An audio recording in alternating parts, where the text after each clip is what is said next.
₹1 पीक विमा योजना. पूर्वी शेतकऱ्यांना आपल्या पिकाचा विमा उतरवण्यासाठी विम्याच्या एकूण रकमेच्या 2% ते 5% म्हणजेच ₹1000 स्वतःच्या खिशातून प्रीमियम म्हणून भरावे लागायचे.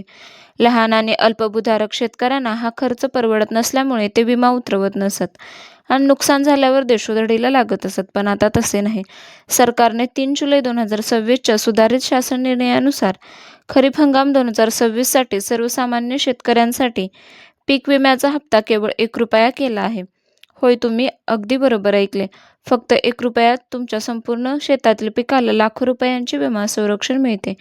पण मित्रांनो, केवळ ₹1 भरला म्हणजे काम झाले नाही. दरवर्षी लाखो शेतकरी विमा भरतात, पण नुकसान झाल्यावर त्यांना ₹1ही भरपाई मिळत नाही.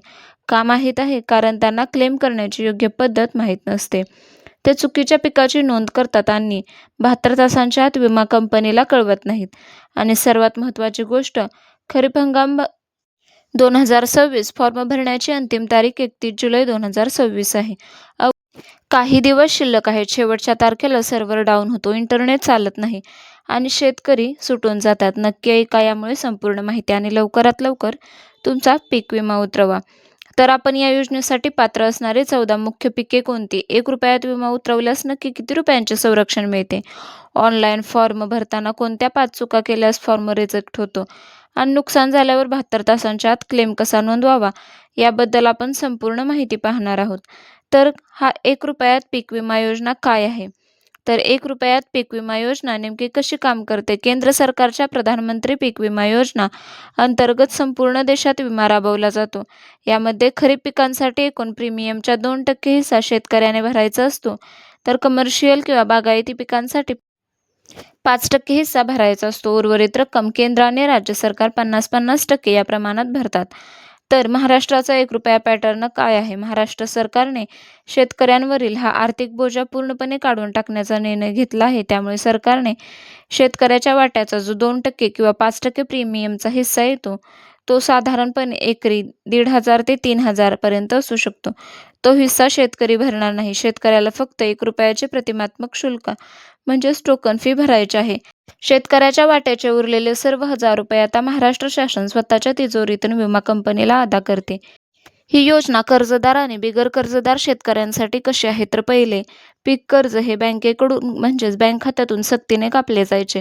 आता बँकांना सक्त आदेश आहेत की त्यांनी शेतकऱ्यांच्या संमतीशिवाय किंवा ₹1च्या शुल्काशिवाय परस्पर कोणतीही मोठी रक्कम कापू नये.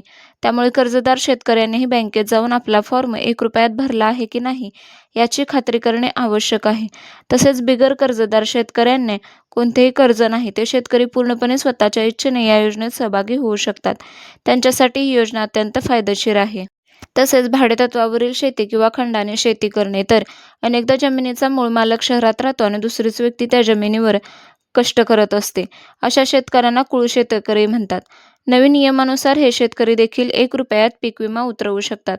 त्यासाठी त्यांना जमिनीच्या मूळ मालकासोबत केलेला नोंदणीकृत भाडे करार किंवा ग्रामपंचायतीचे संमतपत्र जोडणे आवश्यक असते, जेणेकरून नुकसान भरपाई मूळ मालकाला न जाता प्रत्यक्ष घाम गाळणाऱ्या शेतकऱ्याला मिळेल.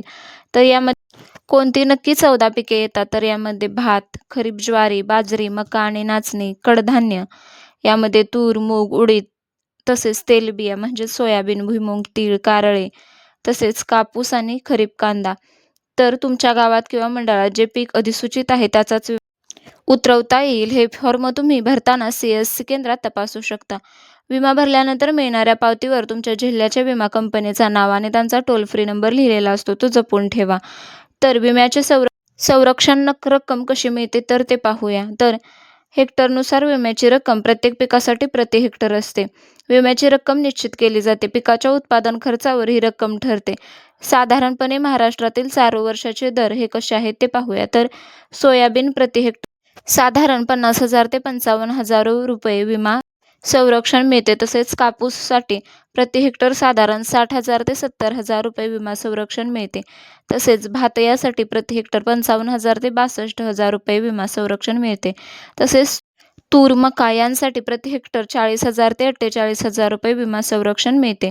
तसेच तुमचे सोयाबीनचे पीक पूर्णपणे नष्ट झाले तर तुम्हाला 1 हेक्टर मागे 55,000 रुपयांपर्यंतची भरपाई मिळू शकते.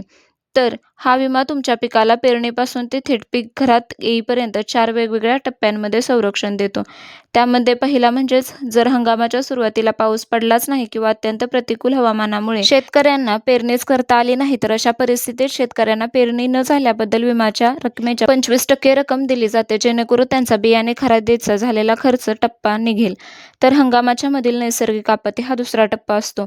तर पेरणी तर छान झाली, पीक जोमात आले, पण ऑगस्ट किंवा सप्टेंबर महिन्यात अचानक सलग 15-20 दिवस कडक दुष्काळ पडला किंवा अचानक नदीला पूर आला आणि शेतात पाणी साचून पीक सडले, तर अशा वेळी जर पिकाचे अंदाजित 50% पेक्षा जास्त नुकसान झाले असेल, तर चालू हंगामातच शेतकऱ्यांना 25% आगाऊ रक्कम दिली जाते, जेणेकरून शेतकऱ्याला त्वरित आर्थिक मदत मिळेल. टप्पा तिसरा, कापणी पश्चात नुकसान. म्हणजेच अनेकदा शेतकरी पीक कापतात, उदाहरणार्थ सोयाबीन, भात, ते सुकवण्यासाठी शेतात पसरवून ठेवतात. पीक कापणी सुकवणीसाठी शेतात ठेवलेले असताना 14 दिवसांच्या आत जर अचानक अवकाळी पाऊस आला, चक्रीवादळ आले किंवा ढगफुटी झाली, तर शेतातील कापलेले पीक वाहून गेले किंवा सडले, तर नुकसानीची संपूर्ण भरपाई विमा कंपनीला द्यावी लागते. टप्पा चौथा, तो म्हणजे जर तुमच्या गावात किंवा तालुक्यात चांगला पाऊस पडला, पण केवळ तुमच्या शेतात परिसरात गारपीट झाली, अचानक कडाक्याची वीज पडून पीक जळाले, तर तुम्हाला तुमच्या वैयक्तिक शेताचा पंचनामा करून स्वतंत्रपणे 100% पर्यंत भरपाई दिली जाते. तर तुम्हाला हा फॉर्म 31 जुलै 2026 पूर्वी CSC केंद्रात जाऊन भरायचा आहे किंवा स्वतः भरा. तर तुम्हाला डॉक्युमेंट्स कोणकोणते हवे आहेत, तर 7/12 उतारा, जो तुमचा चालू वर्षातील खरीप हंगामाचा 2026चा असावा. अचूक गट नंबर आणि मालकाचे नाव स्पष्ट असावे. तसेच 8चा उतारा म्हणजेच 8चा दाखला, तुमच्या नावावर एकूण किती जमीन आहे हे दर्शवणारा दाखला. बँक पासबुक, ज्यामध्ये तुमचे बँक अकाउंट नंबर आणि IFSC कोड व्यवस्थित स्पष्ट दिसावा आणि तुमचे जेथे PM किसानचे पैसे येतात तेच पासबुक तुम्ही द्या. पासबुकच्या पहिल्या पानावर क्रमांक वगैरे व्यवस्थित असावा. तसेच हे पासबुक आधार कार्डशी लिंक असावे, त्यामुळे ते बँकेत त्वरित जाऊन करून घ्या. तसेच शेतकऱ्याचे आधार कार्ड हे ओळखपत्र म्हणून अनिवार्य आहे. तसेच आधारवरील आणि 7/12वरील नावामध्ये तफावत नसावी जास्त. पीक पेरणीचे स्वयं घोषणापत्र हे आवश्यक आहे किंवा ई-पीक पाहणी. महाराष्ट्रात आता ई-पीक पाहणी हे मोबाईल ॲपद्वारे स्वतःच्या पिकाची नोंद करणे अनिवार्य आहे. तुम्ही ॲपमध्ये जे पीक नोंदवले आहे तेच तुमच्या 7/12 उतारा मध्ये नोंदवलेले असावे. म्हणजेच तुम्ही जर सोयाबीन नोंदवले असेल, तर विम्याच्या फॉर्ममध्ये कापूस लिहिला, तर तुमचा क्लेम 100% रिजेक्ट होईल. त्यामुळे हे व्यवस्थित करा. तसेच mobile number, active mobile number असावा, जो तुमचा मोबाईल नंबर आधारशी लिंक असावा, तो सोबत ठेवा, कारण अर्ज सबमिट करताना त्यावर OTP येतो. हे सर्व लक्षात ठेवूनच 31 जुलैच्या आधी नक्कीच फॉर्म भरा आणि त्याचा लाभ घ्या. तुम्हाला माहिती आवडली असेल तर लाईक, शेअर करा आणि चॅनलला अजूनही सबस्क्राईब केले नसेल तर प्लीज सबस्क्राईब करा. पुन्हा भेटूया अशाच एका नवीन व्हिडिओमध्ये. तोपर्यंत धन्यवाद.